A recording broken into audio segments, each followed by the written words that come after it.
नमस्कार, मैं हूं गोविंद पंतराजू और आप देख रहे हैं द फ्री प्रेस का कार्यक्रम आपकी बात।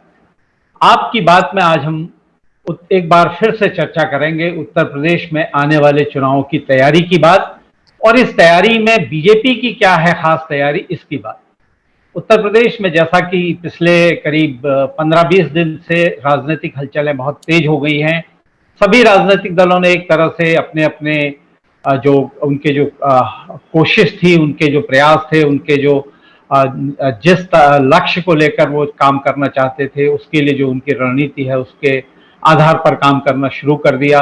बीएसपी के ब्राह्मण सम्मेलन हो रहे हैं, समाजवादी पार्टी के सम्मेलनों की श्रृंखला शुरू कर रही है। अखिलेश यादव ने एक रथ यात्रा भी शुरू की थी, हालांकि वो एक दिन के बाद उसका भी दोबारा से आगे कहाँ होगी अभी कुछ तय नहीं है, लेकिन कार्यक्रम समाजवादी पार्टी ने भी शुरू कर दिए हैं।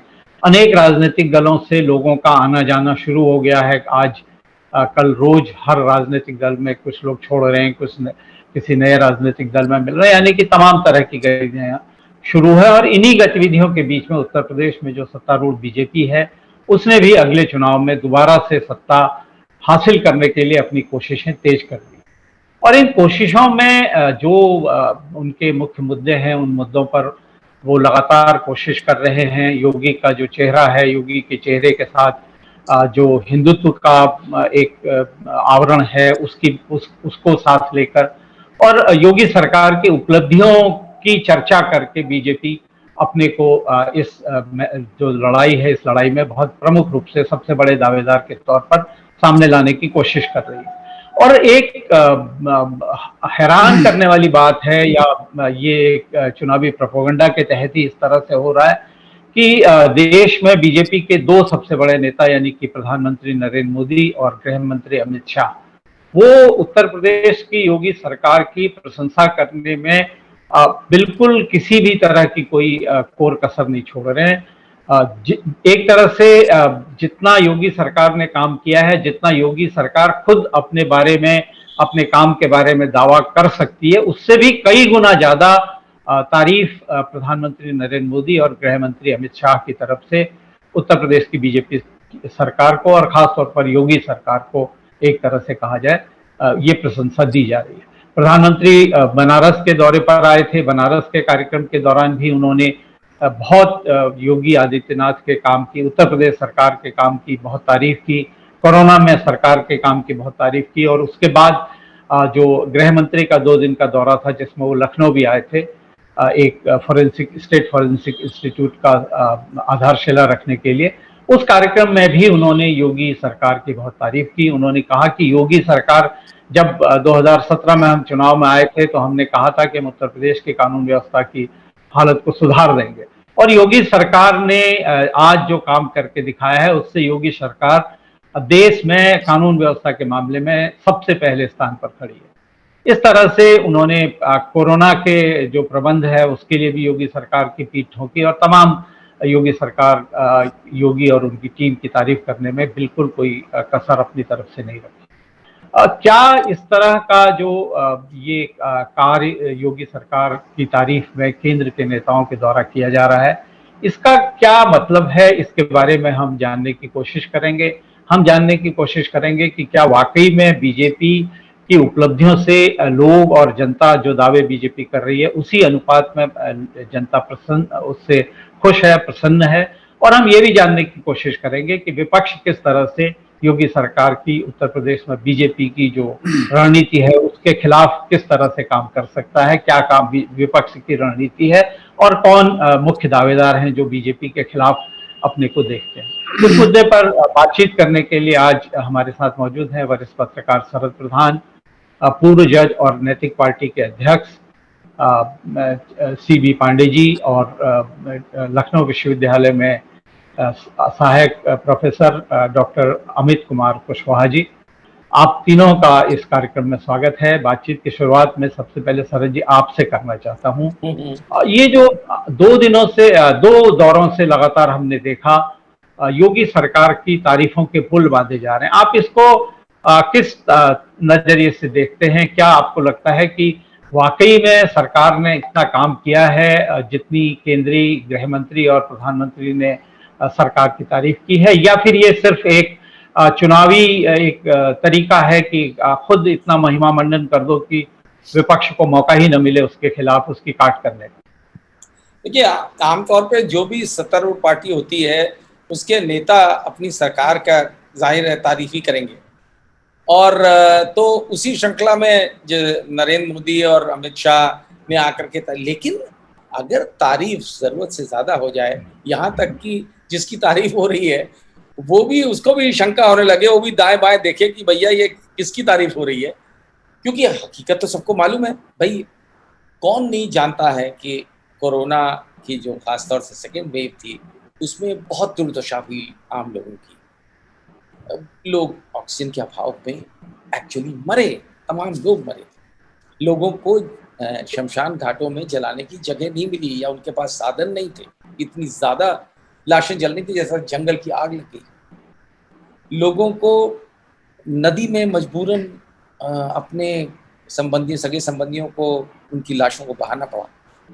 शव दफनाए गए नदियों के किनारे। ये सब हकीकत है। हाँ, ये उसको नहीं दिख सकता जिसकी आंख में पट्टी बंधी हो, जिसको कान से सुनाई नहीं पड़ता हो, तो उसे तो नहीं दिखेगा, उसे नहीं समझ में आएगा। और लेकिन दुर्भाग्य यह है कि रियलिटी से जो सच है उस पर पर्दा डाल देने से सच बदल तो नहीं जाता है। और यही प्रयास, ऐसा लगता है कि यही प्रयास हो रहा है आज के तारीख में। ठीक है, चुनाव का टाइम है, आप कुछ भी बोलिए, लेकिन कम से कम ऐसी चीज मत बोलिए जो बिल्कुल पूरी सच पे पूरा पर्दा। ठीक है, आप सच को थोड़ा बहुत छुपा सकते हैं, हर पॉलिटिकल पार्टी करती है, लेकिन कंप्लीट उसके ऊपर पर्दा डालने का प्रयास करें तो ये ना तो शोभा देता है, ना ये उचित है, और ना ही ये फल दे पाता है। उसके बावजूद भी इतने बड़े बड़े नेता अगर ऐसा करते हैं तो क्या उद्देश्य है? क्योंकि जब पहली बार प्रधानमंत्री को हमने सुना उस दिन बनारस में, जब उन्होंने तारीफ करी और बिल्कुल ऐसा कर दिया कि जैसे कि, और खासतौर से पैंडेमिक को लेकर के, कोरोना को लेकर के जो तारीफ करी। अब बाकी चीजें कहिए, वो तो सब्जेक्टिव है, कुछ चीजें घुमा फिरा दी जा सकती हैं, लेकिन कोरोना जो लोगों की आंखों के सामने से नज़ारा गुजरा है, कोई अभी तक भूले नहीं हैं। अखबारों में तस्वीरें, टीवी में तस्वीरें, और जो लोगों ने स्वयं देखा है उसमें हम लोग भी बहुत से पत्रकार हैं जिन्होंने हालात देखे हैं, उनके ऊपर आप पर्दा डालें तो फिर ये लगने लगता है कि भाई क्यों सरकार इतना झूठ बोल रही है, इतना ज़्यादा झूठ। तो यहाँ तक कि मुझे लगता है कि योगी आदित्यनाथ को भी दाएं बाएं देखना पड़ा होगा कि भाई ये इतनी ज़्यादा तारीफ क्यों हो रही है उसमें, क्योंकि बीच में तनातनी चली थी मुख्यमंत्री और प्रधानमंत्री में काफ़ी लेकर के। वो जो एक दिल्ली से एक रिटायर्ड IAS ऑफिसर को बुलाया गया था और उनको फिर कोई काम नहीं दिया गया क्योंकि योगी आदित्यनाथ ने मना कर दिया। तो ये सोच के लगने लगा कि भाई क्या बात है। और वो उसके बाद उसमें जो है आखिर में जीत मुख्यमंत्री की हुई, क्योंकि RSS ने इंटरवीन किया और वो नहीं जगह मिली, उनको पार्टी में एक उपाध्यक्ष का पद दे दिया गया, जो कि 16 उपाध्यक्ष ऑलरेडी थे। तो उसके बाद जब इतनी तारीफ हो तो लगता है कि कुछ दाल में काला है। अब वो क्या है नहीं अभी समझ में आता है, नहीं वो समय बताएगा। लेकिन ये ज़रूर है कि इस तरीके की जो तारीफ के पुल बांध दिए जाते हैं तो उसमें शंका होना तो नेचुरल है, ये हो। जी, जिस तरह से आपने कहा उससे दाल में कुछ काला नजर आता है, दाल में काला नजर आता है या पूरी दाल ही काली है, ये तो अभी मुझे लगता है जनता तय करेगी। लेकिन जिस तरह से जो कोविड का जो मामला था, कोविड के मामले में हम सब ने देखा कि शुरुआती 10, 12, 15 दिन तो ऐसे थे कि एक तरह से बिल्कुल हर आदमी को ये लग रहा था कि मौत उसके सर पर है और वो असहाय है, वो कुछ नहीं कर सकता। हमने स्वयं बहुत सारे लोगों को अपनी उनकी जो आखिरी बात हमसे हुई या हमारे किसी मित्र से हुई, उसमें इस तरह के शब्द थे। एक हमारी लखनऊ की ही एक महिला पत्रकार थी, उनके आखिरी शब्द थे कि मेरी दम घुट रहा है, मेरी सांस मैं सांस नहीं ले पा रही हूँ, मुझे किसी तरह से बचा लो प्लीज।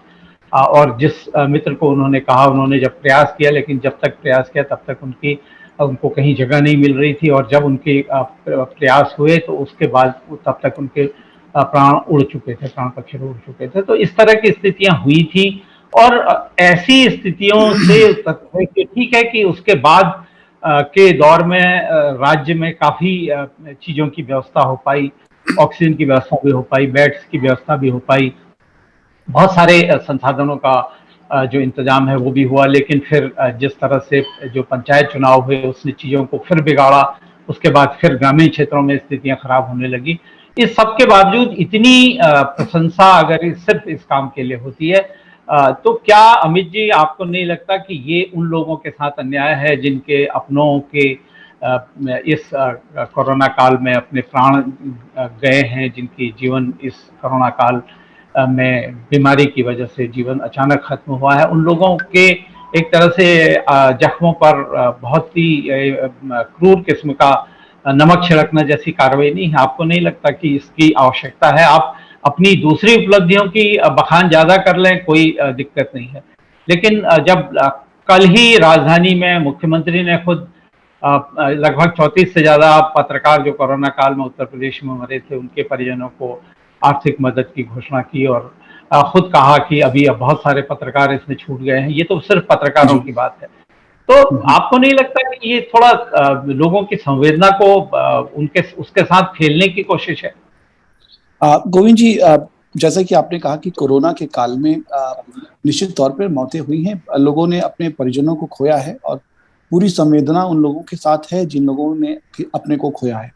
और बहुत सारे कारण रहे कोरोना में जान गंवाने के। हेल्थ इंफ्रास्ट्रक्चर हमारे प्रदेश का बहुत खराब था। आप सबको पता है, आप सब वरिष्ठ हैं कि 10 मेडिकल कॉलेजेस थे, और आज 4 सालों में उनकी संख्या लगभग 40 के करीब है। तो इंफ्रास्ट्रक्चर बहुत वीक था, एक वो बहुत वजह थी। दूसरी वजह थी कि बहुत से लोगों के बीच में इस बीमारी को लेकर असमंजस था, और लोगों ने जो उत्तर प्रदेश सरकार ने प्रोटोकॉल बनाया था उसका उल्लंघन किया, वो भी एक समस्या रही।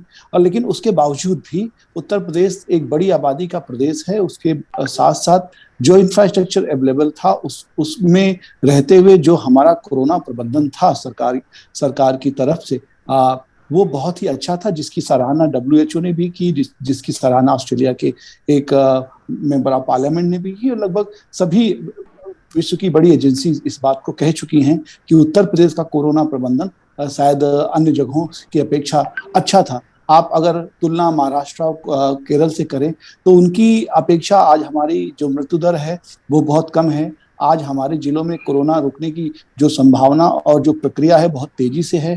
दूसरी बात है कि टीकाकरण, आज उत्तर प्रदेश टीकाकरण में अग्रणी है। कारण है कि हमारी सरकार ने टीकाकरण को बहुत प्राथमिकता के साथ शुरू से ही लिया है, लेकिन विपक्ष ने इस पे बहुत सारे लांछन लगाए।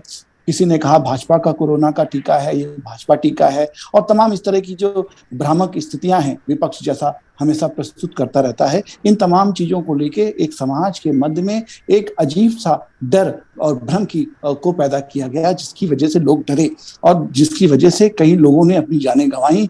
ऑक्सीजन की जितनी आवश्यकता थी उसकी आपूर्ति बाधित हुई है निश्चित तौर पर, क्योंकि ऑक्सीजन के जो प्लांट्स हैं बहुत दूर दूर लगे हुए हैं, लेकिन उसके बावजूद भी लोगों ने ऑक्सीजन की मांग को खामखा इतना बढ़ा चढ़ा कर दिखाया, जिससे कि आम जनमानस में एक डर का माहौल व्याप्त हुआ, जिसकी वजह से हमने देखा है कि अप्रैल और मई के महीनों में किस तरीके से लोगों ने लंबी लंबी लाइनें ऑक्सीजन के सिलेंडर्स के लिए लगाई, और आज वो सिलेंडर्स लोगों के घरों में रखे हुए हैं, जो कि शायद अब उनके प्रयोग के नहीं है, लेकिन एडिशनली लोगों ने उसको इकट्ठा किया।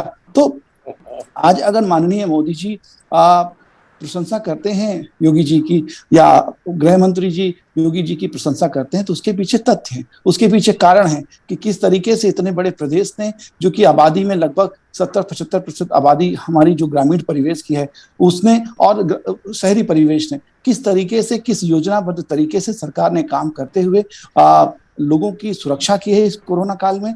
अन्न बांटने की बात हो, दवाइयां बांटने की बात हो, कोरोना प्रोटोकॉल को फॉलो कराने की बात हो, इंडस्ट्रियलाइजेशन को जिस तरीके से रोका गया, लॉकडाउन के दौरान जो भी औद्योगिक गतिविधियां थी, बाजारों को किस तरीके से, तो लोगों के समर्थन के साथ, लोगों के सहयोग के साथ लोगों ने भी बढ़ चढ़कर हिस्सा लिया है और सरकार का साथ दिया है, जो कि प्रत्यक्ष रूप से दिखाई देता है चुनावी में, पंचायती चुनावों में और ब्लॉक प्रमुखी के चुनाव में। और तमाम जिस तरीके से जन समर्थन है, तमाम सर्वे भी सामने आ रहे हैं कि जनता योगी जी की योजनाओं से, योगी जी की प्रबंधन से पूरी तरीके से संतुष्ट है और वो मानती है कि खामियां हैं निश्चित तौर पर। ये खामियां आज की पैदा हुई की हुई खामियां नहीं है, ये एक लंबे समय से चली आ रही खामियां हैं, बिल्कुल जिनको लेकर सरकार निरंतर काम कर रही है। जी, जो आप बात कह रहे हैं, पंचायत चुनाव की बात की है आपने, ब्लॉक और जिला पंचायत अध्यक्षों की जन समर्थन, मुझे लगता है जन समर्थन नहीं, वो धन समर्थन था। और जिस तरह से आपने खुद कहा कि जो कोरोना में टीकाकरण का काम है वो बहुत बहुत अच्छा उत्तर प्रदेश में हुआ है, निश्चित तौर पर हुआ है। तो अगर प्रशंसा इन मुद्दों पर होती कि साहब योगी सरकार ने जो टीकाकरण का काम किया है वो बहुत अच्छा किया है, तो शायद ये इतना लोगों को खलता नहीं। लेकिन जिस तरह से लोगों की मौत हुई और इस शुरू के दिनों में बिल्कुल ये असहायता की स्थिति थी कि आदमी लखनऊ राजधानी जैसी जगह पर, उसको अस्पताल में जगह नहीं मिल रही थी, बेड नहीं मिल रहा था, ऑक्सीजन नहीं मिल रही थी, दवा नहीं मिल रही थी। और जो आपने कहा कि उद्योगों को बंद करने की कोशिश सरकार ने की, तो लखनऊ की अगर हम बात करें तो सरकार ने कहा लॉकडाउन नहीं होगा, बाजारें बंद नहीं होंगी। और लखनऊ शहर के बहुत सारे व्यापार संघों ने अपने आप घोषणा की कि नहीं, हमें अपनी जान नहीं गंवानी है, हमें अपने कर्मचारियों की जान नहीं गंवानी है। खुद लोगों ने शुरू में लोगों ने अपनी तरफ से बाजारें बंद की और खुद एक तरह से प्रतिबंध खुद पर लगाए। तो चूक तो हुई है, आप राजनीतिक तौर पर उसको जस्टिफाई करने की चाहे कितनी कोशिश करें, लेकिन हमको जो आपत्ति हमको दिखती है वो ये दिखती है कि आप लोगों की जो दुखती रग है उस पर क्यों चोट करने की कोशिश कर रहे हैं। आप निश्चित तौर पर आप टीकाकरण की अगर के लिए उत्तर प्रदेश सरकार को बधाई दें तो शायद किसी को आपत्ति नहीं होगी, लेकिन आप ये कहें कि कोविड का प्रबंधन, जब हमने अपनी आंखों से लोगों को किसी इंतजाम के बिना मरते देखा है, तो कोविड प्रबंधन के लिए तारीफ। और जहां तक आपने कहा कि ये विदेशों से कई संस्थाओं के, तो वो सबको पता है कि किस तरह से इस तरह की चीजें मैनेज की जाती हैं और किस तरह से ऐसी उपलब्धियां दिखाई जाती हैं। खैर, इस पर हम बाद में भी और चर्चा करेंगे।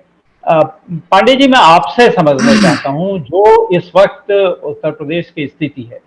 एक तरफ योगी सरकार की तारीफ में कोरोना के प्रबंधन को लेकर केंद्रीय नेताओं से खूब तारीफें मिल रही हैं, दूसरी तरफ जैसे अमित शाह ने इस बात के लिए उत्तर प्रदेश सरकार की पीठ ठोकी है कि 4 साल पहले उत्तर प्रदेश की 11 लाख करोड़ की अर्थव्यवस्था थी जो आज 22 लाख करोड़ की होगी और देश में नंबर 1 विकास की दर में नंबर 1 उत्तर प्रदेश हो गया। इस तरह के जो दावे हैं, इन दावों का जो जमीन के स्तर पर जो राजनीति है, जमीन के स्तर पर लोगों का दुख दर्द है। ये ठीक है कि लोगों को अगर केंद्र सरकार की कोशिशों से मुफ्त में अनाज मिल रहा है, राशन मिल रहा है, तो ये लोगों को इसका प्रभाव पड़ता है लोगों पर। लोगों को घर मिल रहा है, लोगों को बिजली मिल रही है, गैस मिल रही है, इस तरह की चीजें अगर हो रही हैं, इसका प्रभाव पड़ता है। लेकिन ये जो इस तरह की बड़ी बड़ी बातें, प्रबंधन में सफलता और अर्थव्यवस्था का इतना बड़ा आकार हो गया है, इन चीजों का क्या वाकई में जमीन के स्तर पर किसी तरह का प्रभाव दिखता है? क्योंकि आप तो गांव-गांव लोगों के बीच आपका संपर्क रहता है। देखिए, गांव में तो बड़ा संतोष है और मैं जरा इन्हीं लोगों के दावे की बात कर रहा हूँ।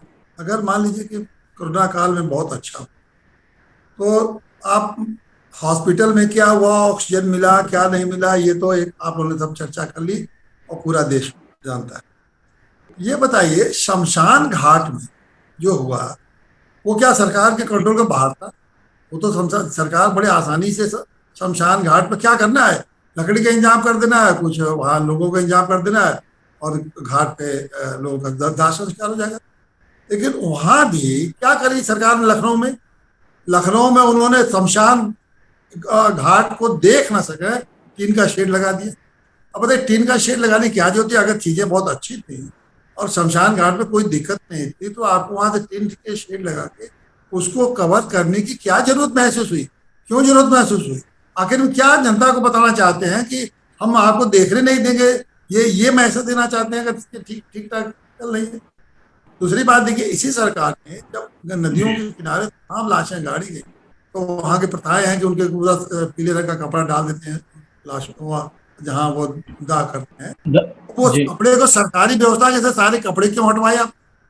क्या आपको क्यों लगा कि ये सब कपड़े हटा देना चाहिए ताकि लोगों को ये ना लगा कि ज्यादा मरे हैं? तो ये जो स्थितियां आपने क्यों किया?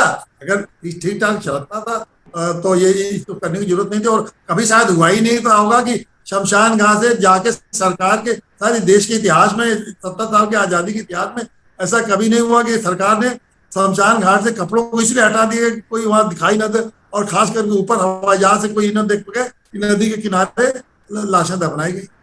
तो ये आपने छिपाया। अब आप छिपाने की कोशिश किया आपने इन चीजों को। उसी तरह से आपने तमाम डाटा आपने जो मरने के लिए, बेड के लिए तमाम डाटा जो आपने छिपाया जानबूझ के, क्यों छिपाया? उदाहरण के लिए बता, आप सभी जानते हैं कि गांव में ये कम से कम उत्तर प्रदेश में करीब 58,000 ग्राम पंचायतें, और एक गांव में 2-3 पंचायत, करीब 1 लाख गांव के आसपास है। 1 लाख गांव में अगर एक आदमी भी मरा होगा, जबकि एक गांव में 2-2, 4-4, 10-10, 20-20 लोग मरे, ये सभी जानते हैं। आप कभी उनसे कोशिश तो आपने डाटा डिस्क्लोज किया नहीं। 1 लाख लोग मरे गांव, 1 लाख लोग तो मरे होंगे, अगर एक का भी एवरेज आप निकाल लीजिए तो कितने लोग मरे होंगे? 1 लाख। आपने कभी बताया? आपने मुश्किल से ये कहा कि गांव में 3-4 हजार मौतें हुई हैं, सिर्फ 3-4 हजार मौतों का आपने डाटा दिया, 3-4 हजार मौतों का। कोई ये विश्वास करेगा कि आप 3-4 हजार ये मौतें हुई? जबकि मैं तो समझता हूँ बहुत सारी मौतें हुई हैं, जो कि एक गांव का ही लीजिए, 1 लाख गांव की मौतें हुई। उसी तरह से आपने जब ये लोगों को इसके बाद, कोरोना के बाद जो इफेक्ट हुआ, देखिए एक तो ये कोरोना के टाइम का जो लोगों को नहीं मिला, कोरोना में जो दिक्कतें वो होगा, लेकिन कोरोना के बाद जो इफेक्ट हुआ उसका आप मैनेजमेंट क्या किया? क्या अमित शाह जी ने या उन्होंने, मोदी जी ने ये कहा कि कोरोना के बाद का जो इफेक्ट है वो बहुत अच्छा इफेक्ट था, उससे लोगों को सारी सुविधा, जो जिन जिन लोग जो पीड़ित थे सारी, उनको हमने समाधान उनका कर दिया है। ये कोरोना केवल दूसरे वेव की बात मत देखिए।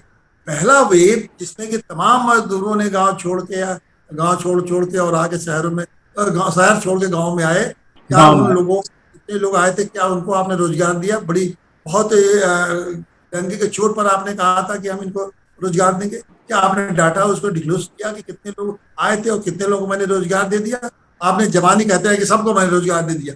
अरे आप बताइए कि आप पहले तो यही नहीं हमारे पास समझ में आया, जिनके पास वो डाटा भी है कि नहीं, ये कितने लोग यहाँ आए और कितने लोग हैं गांव में रुके हुए, कितने लोगों को रोजगार मिल गया, और वो रोजगार मिल गया तो वो रोजगार कैसा मिला? वो क्या पुराने रोजगार पर गए कि कोई नया उनको हटा के दूसरा कोई नया रोजगार किसी से जीविकापार्जन कर रहे हैं? वो रोजगार में ऐसा आपने कोई डाटा तो अभी प्रस्तुत किया नहीं। सबसे बड़ी बात है कि जब पंचायती चुनाव में करीब 150 लोग तो वो कहते हैं टीचर्स के हमारे लोग मरे, और आपने कहा है कि हमारे 17-18 लोग, केवल 17-18 टीचर केवल वो संख्या तो अब लगभग 3,000 से ऊपर हो गई है, जो हो गई है। इनका ये कहना है कि 17-18 लोग मरे बस।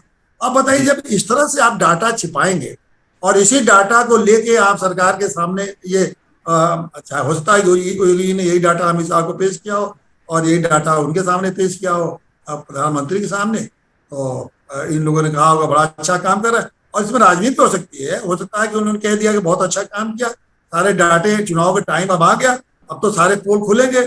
आज आप लोगों ने, प्रधान जी ने और आपने शुरू कर दिया इसको पोल खोलने वाली शुरुआत, तो अब इस पोल से खुलेगा कि क्या सच्चाई है और क्या क्या गलत है। तो जब आएगा तो हो सकता है कि योगी जी की उससे ज्यादा ही छीछा लेदर हो, जो आज प्रशंसा है कल छीछा लेदर बदल सकती है, क्योंकि हो सकता है जानबूझ के प्रशंसा कर रहे हो ताकि इनकी मुश्किल छीछा लेदर वो लोग सही डाटा खोज के जनता के सामने रखें। ये भी मंशा हो सकती है प्रशंसा करने में। इसलिए आदमी को दुश्मनी निकालनी होती है तो उसको बहुत प्रशंसा भी कर ली जाती है। ये बहुत अच्छा है, ताकि लोग ये समझ, ये पुराना गांव में इस तरीका बहुत चलता है कि साहब इनका तो बड़ा नाम है, बहुत अच्छे आदमी है, इनको तो बहुत लोग चाहते हैं, अब पता लगा कि उसके बहाने उनकी जो है जड़ें काट रहे हैं। हो सकता है ये भी संभावना हो सकती है जी। हाँ, इस तरह की चर्चा उत्तर प्रदेश बीजेपी में काफी जमाने से होती रही है कि जिस व्यक्ति का पत्ता कटवाना हो, खास तौर पर विधान परिषद या राज्यसभा के नामांकन के लिए या मंत्रिमंडल में शामिल होने के लिए, तो उसके नाम की, जिसका पत्ता साफ करवाना है उसके नाम की चर्चा पहले चला दी जाए और बाद में उसका नाम लिस्ट से बाहर हो जाता है। ये बीजेपी में एक वक्त में मतलब एक तरह की घोषित परंपरा जैसी मानी जाती थी। लेकिन फिलहाल जिस तरह से, क्योंकि लोकसभा का भी चुनाव बहुत दूर नहीं है, तो केंद्र सरकार ऐसा कोई प्रयास, आत्मघाती प्रयास करेगी, इसकी संभावना मुझे तो नहीं दिखाई देती। लेकिन शरद जी, जो बीजेपी के जिस तरह के दावे हैं, और इन दावों से अभी हाल में एक सर्वे भी सामने आया है जिसमें ये माना गया है कि अभी चुनाव होगा तो बीजेपी को 47% से ज़्यादा बीजेपी को लोग पसंद करते हैं, इस तरह की बात उस जो वो है सर्वेक्षण है उसके बाद आई थी।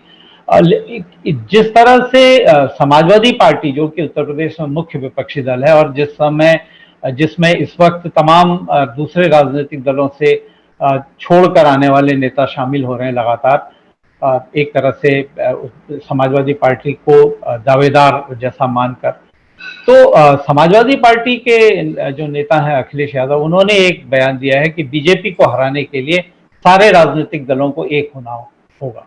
क्या आपको लगता है कि वाकई में समाजवादी पार्टी भी इस बात को मानती है कि बीजेपी की जो दावेदारी है वो बहुत मजबूत है? नहीं, मुझे देखिए, बीजेपी की दावेदारी मजबूत है तो सबको मालूम है और सब एक्सेप्ट करते हैं, क्योंकि और उसकी वजह यह है कि ऑपोजिशन बहुत कमजोर है और डिवाइडेड है। उसकी वजह उसमें अखिलेश यादव बाय डिफॉल्ट सबसे आगे माने जा रहे हैं, क्योंकि बसपा के बारे में ये कहा जाता है कि वो उसने हथियार धर दिए हैं भाजपा के सामने, वो या प्राइम मिनिस्टर के सामने, तमाम वजह उसकी कही जाती है। कांग्रेस तो डैडी है, पड़ी है ज़माने से, तो इसलिए उम्मीद की जा रही है कि जो, और अखिलेश यादव जिस तरह से अब निकलना शुरू किया उन्होंने, अभी तक वो निकलते भी नहीं थे तो लगता था कि तो वॉक ओवर हो जाएगा, फिर उन्होंने अब जब निकलना शुरू किया, अपने विपक्ष की भूमिका निभाने का अब शुरुआत करी है, तो इससे उम्मीद की जाती है कि वो ये इस रोल को ठीक से निभा पाएंगे। ये देखा, अभी समय बताएगा। लेकिन जहाँ तक इसका सवाल है कि ये जो छूट पे पूरा वो खड़ा किया गया है, भाजपा का छूट और सरकार का छूट, ये तो एक्सपोज हो जाएगा, जैसे पांडे जी ने कहा इस तरीके से। ये मैं उसमें एक चीज़ जोड़ना चाहूँगा कि वो जो देखिए, वो जो चादरें, राम नाम की चादरें जो हैं, वो तब हटाई गई जब वो ड्रोन से फोटोग्राफ्स खींच के अखबारों में और टीवी चैनल्स में चल गई, तो दूर से दिखने लगा कि राम नाम की चादर डाली गई है नदी के किनारे हजारों की तादाद में। और उसके बाद जो टीन लगाई गई थी लखनऊ के मेन शमशान घाट पे, वैसा कुंड पे, पांडे जी, उसमें वो भी उसके बाद लगाई गई थी। मीडिया में लाशों की जो है, अनगिनत लाशें जल रही हैं, उसकी फोटो छप गई। तो उसको तो प्रयास हमेशा छुपाने का रहा है, सच को छुपाने का, जो मैंने शुरू में कहा। यही एक बड़ी बुरी टेंडेंसी है। ये बहुत सी सरकारें करती हैं, लेकिन कम से कम इस सरकार से उम्मीद नहीं, बिकॉज ये कहा जाता था कि ये गवर्नमेंट विद अ डिफरेंस। और योगी आदित्यनाथ की बहुत तारीफ, तो ठीक है, एक तरह का अपना हिंदुत्व वाला वो अलग है, कम्युनल लाइन अलग है, लेकिन अदरवाइज उनके बारे में तारीफ की जाती थी कि एक ईमानदार मुख्यमंत्री। अब ईमानदार मुख्यमंत्री से ये उम्मीद नहीं की जाती है कि झूठ के आधार पे एक पूरा आडंबर रचा, तो वो बिल्कुल वो उसमें उम्मीद नहीं की जाती थी कि इस तरीके का करेंगे। और उसको लेकर के तारीफें कराने का जो शौक हो गया है कि मैगजीनों में तारीफें छप रही हैं, विदेशी जर्नल्स में तारीफ छप रही है, किस तरह से एडवर्टोरियल दिए जा रहे हैं। एडवर्टोरियल होता है पेड न्यूज, वो छप रही, तो इस तरीके की चीज टाइम मैगजीन में छप, उसी तरीके से बिल्कुल ये जो तरीका है, ये उत्तर प्रदेश में बहुत नया नहीं है, पिछली सरकारों में भी यही सब होता रहा। और जैसे आपने कहा कि ये सरकार गवर्नमेंट विद डिफरेंस है, तो ये कम से कम कुछ अलग काम करती हुई दिखाई देनी चाहिए थी, वो दुर्भाग्यवश वो दिखती नहीं है। अमित जी, मैं आपसे समझना चाहूँगा, ये जो तारीफों का सवाल है, इसको आप एक किनारे कर दें, तब भी उत्तर प्रदेश में जो अगला चुनाव है उसमें जाने के लिए आपके पास क्या ठोस, लोग आपको वोट दें, इसके लिए क्या ठोस वजह हैं आपके पास, संक्षेप में? गोविंद जी, देखिए, मुद्दे हमेशा हमारे विकास के रहे हैं, इस देश को मजबूत करने वाले मुद्दे रहे हैं कि इस देश का एकीकरण कैसे हो, ये देश कैसे अखंड हो, कैसे एकजुट हो, इसकी एकता कैसे कायम रहे। हमारे मुद्दे हमेशा, जैसे मैंने कहा, प्रारंभ में विकास को लेकर रहे हैं। हम मुद्दों की राजनीति पसंद करते हैं। भारतीय जनता पार्टी में अक्सर मुद्दों की राजनीति को प्राथमिकता दी जाती है। और जैसे शरद जी ने भी कहा और सीबी पांडे जी का मैं सुन रहा था, मैं थोड़ा बस 2 सेकंड का ही वक्त दूंगा, उनको थोड़ा सा क्लैरिफिकेशन है कि सर हमें थोड़ा परसेप्शन चेंज करने की आवश्यकता है। टीन की शेड अगर लगाई गई है तो शायद संवेदन जो हीनता हम कुछ पत्रकारों से जो अपेक्षा करते हैं, जो वो नहीं दिखा रहे थे, जो एक समाज में डर का, एक खौफ का माहौल क्रिएट करना चाहते हैं, जो लाशों के नाम पे अपना व्यवसाय या व्यापार बढ़ाना चाहते हैं, उस पर एक तरीके का जो एक नकारात्मक माहौल सोशल मीडिया के माध्यम से, पत्रकारिता के माध्यम से एक वर्ग विशेष करने लगा है।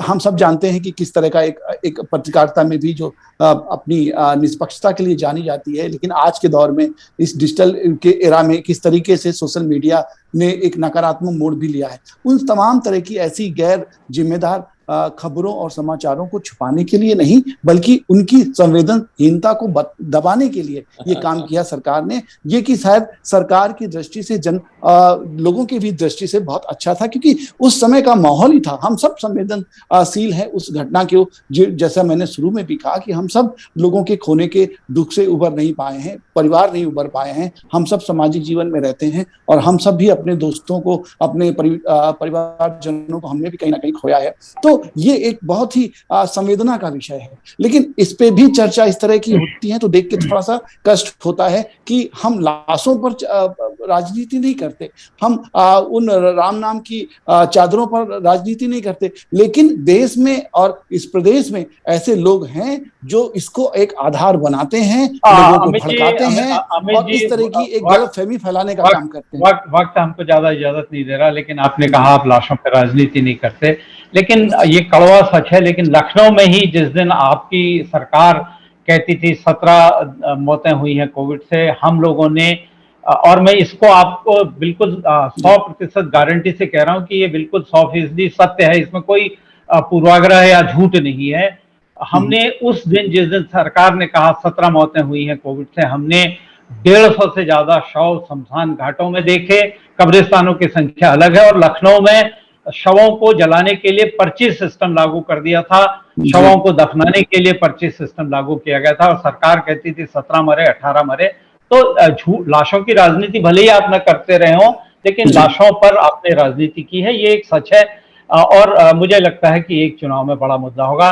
संक्षेप में पांडे जी, मैं क्योंकि वक्त बहुत कम है, आपसे जानना चाहता हूं सिर्फ, क्या आपको लगता है कि इस बार का जो चुनाव होगा उसमें ये जो कोविड का सवाल है, ये देखिए, इसीलिए वो ढकने की कोशिश हो रही है, चाहे अमित शाह जी ने या मोदी जी ने, ये दिखाने की कोशिश हो रही है कि कोविड का मुद्दा बनने ही नहीं। और देखिए, ये पूरी कोशिश होगी भाजपा की कि कोविड का मुद्दा सामने आ जाए, क्योंकि कोविड ही ऐसा मुद्दा है जिससे प्रभावित एक एक घर हुआ। इस बार ये हुआ कि जिसके घर वाली कोई मौत नहीं हुई, करीब करीब पूरा परिवार का परिवार उसके कोविड से अफेक्टेड हुआ। और इन लोगों ने ये भी व्यवस्था कहा था कि सबके घर दवाई मिल जाएगी, सबके घर, और हालात ये हुआ कि उनके घर न दवाइयां पहुंची, न लोग गए, और बस कहते रहे कि आप फोन उठाइए कि हमको ये चाहिए, हमारी ये प्रॉब्लम है। तो अगर 100 लोगों ने फोन किया होगा तो मुश्किल से 8-10 लोगों के यहाँ इनके रिस्पांस मिले होंगे। और जब लोग बीमारी से ठीक हो गए 10 दिन 15 दिन के बाद, फिर सरकार को बताइए क्या ये भी हास्यास्पद है कि 15 दिन 20 दिन बाद लोग ठीक हो गए, तब फोन आ रहा है कि आप ठीक है। तो लोग गुस्सा के ये पूछे कि भाई आप क्या पूछ रहे हो, अब तो लोग हमारे जिसको मरना था मर गया, वो तो चला गया, अब किस बात की आप पूछ रहे हैं। इतना मिसमैनेजमेंट, तो चूंकि घर घर तक पहुंचा है ना ये मिसमैनेजमेंट, इसलिए ये मुद्दा बनेगा। और ये मुद्दा राजनीतिक पार्टी, पॉलिटिकल पार्टी के साथ, विपक्ष के साथ न बना पावे, लेकिन ये मुद्दा खुद जनता इस मुद्दे को बनाएगी, और इसका खामियाजा ये निश्चित जानती उत्तर प्रदेश की सरकार को सहना पड़ेगा, देखना पड़ेगा। बिल्कुल बिल्कुल, ये बात बिल्कुल सही है। और बीजेपी एक तरह से खुद ये अपने पैरों पर कुल्हाड़ी मार रही है कि इस मामले में, कोविड के प्रबंधन के मामले में जिस तरह से बहुत बढ़ा चढ़ाकर प्रशंसा उत्तर प्रदेश सरकार के कामों की जा रही है, वो कहीं न कहीं लोगों को दुखी कर रहा है। लोगों के घावों पर वो एक तरह से मरहम लगाने के बजाय वो जलन पैदा करने का काम कर रहा है। और बीजेपी को मुझे लगता है अपनी रणनीति में संशोधन करना चाहिए, अगर वो वाकई में उत्तर प्रदेश में अगले दौर के लिए, अगले चुनाव में अपनी दावेदारी मजबूत करना चाहती है। अन्यथा विपक्ष और जनता दोनों मिलकर बीजेपी को इस कोविड के सवाल पर घेरने में कोई कसर नहीं छोड़ेंगे। इसी बात के साथ हम आज आपकी बात को यहीं पर समाप्त कर रहे हैं। अपने दर्शकों से हम आह्वान करते हैं कि वो हमको लाइक करें, सब्सक्राइब करें और अपने जो सुझाव हैं, अपने जो हमारे कार्यक्रम को देखकर जो प्रतिक्रिया है उससे हमको अवगत कराते रहें, ताकि हम द फ्री प्रेस के जरिए एक निष्पक्ष पत्रकारिता को आगे बढ़ाने का जो काम करने की कोशिश कर रहे हैं वो काम सफल हो। आप सबका आभार। पांडे जी आपका आभार, अमित जी आपका आभार, शरद जी आपका आभार और अपने दर्शकों का पुनः आभार। नमस्कार, धन्यवाद।